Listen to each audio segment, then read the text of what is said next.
Thank you, Mr. Chairman. Thank you. Now proceed with Congressman Wilfredo Caminero, Congressman Salvador Belaro.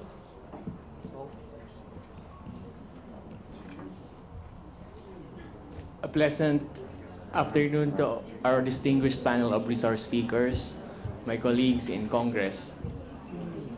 I understand that it is not a very good hour for this interpellation.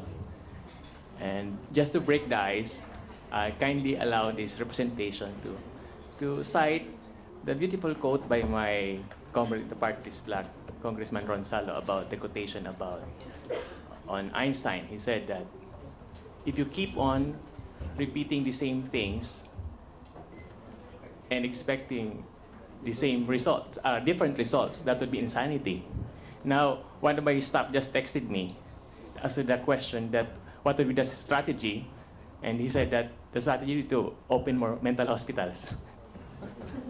Anyway, ladies and gentlemen, this comment is not meant to denigrate the efforts of our resource speakers, because I understand that to craft a budget for real change would indeed be not only mind-splitting, but also, so to speak, neuron dividing or so. And it would be very difficult task, Herculean at that, to craft budget for a variegated poles of interests, contraposing, dichotomous, whatever have you. So I just like to pay tribute to the efforts, time, and more efforts, of course, of the team of this DBCC, and reassure that we are not here to filibuster or to wreck your plans for a budget for real change, but also this is in course in aid of legislation. Now, let me proceed, ladies and gentlemen. So as not to be labeled as insane for repeating what my colleagues in Congress have already adverted to a while ago, I will not be repeating what they have said already. But let me just make a manifestation for my sector, which is the education sector. And I'm quite worried about the fact that in the budget for this year, while there is an increase for that of the military, there seems to be the education sector as well as other government rank and file employees are lagging behind. And so, to my mind, being a lawyer, this raises a question akin to equal protection of the laws. Because in invoking this provision, first, there should be substantial distinction, and second, the distinction should be germane to the purpose of the law. And I see here in this point that it may be absent. I may be wrong. But what is the justification for raising the salaries of soldiers while that of the teachers, the nurses, are lagging behind? While we do not oppose, of course, the efforts of the administration to raise the salary and the morale of our soldiers, we are at one in this. We are in unison, in fact, with the administration in this regard. But what we are worried is that this may not be the right step towards the right direction. So my challenge to the DBCC right now is to help us. Number one is to justify the distinction. Why do we have to raise the salary of the soldiers vis-a-vis that of the other government personnel, especially teachers, whom we represent in Congress? Secondly, it's also a question of projection. We have to project to the people, because are accountable to them, that indeed such a disparity is justified. That is my first point. Secondly, I just like to make a comment with respect to agricultural education. This representation just happened to is contemplating, in fact, of filing a resolution to the effect that agricultural education in this country should be incentivized. Because we realize now, we have studies from my staff that instead of promoting agricultural education, there's now dwindling statistics as to people who study agriculture in other courses related to food security. And to us, an agricultural country, this is an alarming trend, because in fact we should promote it. Because food security in agriculture should be at the basis of the development efforts of our country.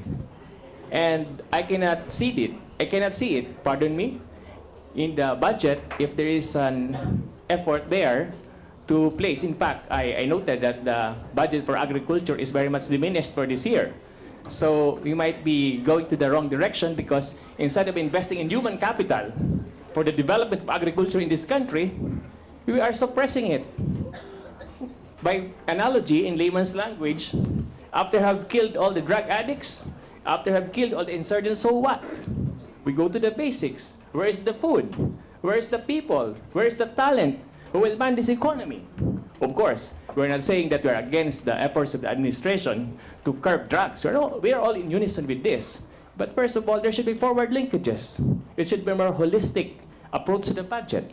If we're talking about real change, it should be a comprehensive one, which addresses not just a parochial or a bovine view, a bovine perspective, but a holistic one which considers all the efforts, all the sectors of the economy.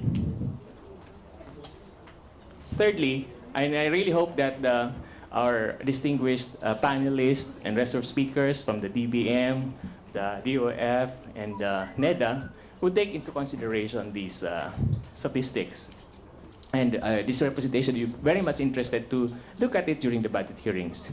Thirdly, my question, ladies and gentlemen, relates to public and private partnerships. Now, the previous administration has been noted for promoting public and private partnerships. Now, I was looking at the 2017 budget. If there are statistics interspersed with the maize, and I'm sorry, but I cannot find any specific allusion to the fact that there are the infrastructure credited to this PPP is there.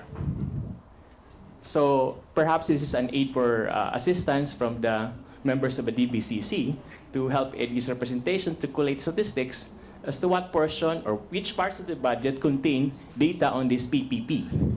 Is it encouraged under the present administration? What is the direction, policy direction of the President on this? Ladies and gentlemen, at this juncture, this representation would just like to make a disclosure. Before joining Congress, these representations happened to be engaged in some public interest lawyering, in which we tested some government contracts in the Supreme Court.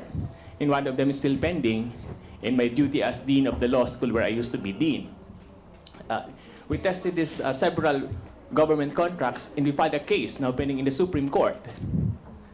And we questioned the policy behind public-private partnerships because we believe that it's not only onerous, but it's an abdication of state responsibility.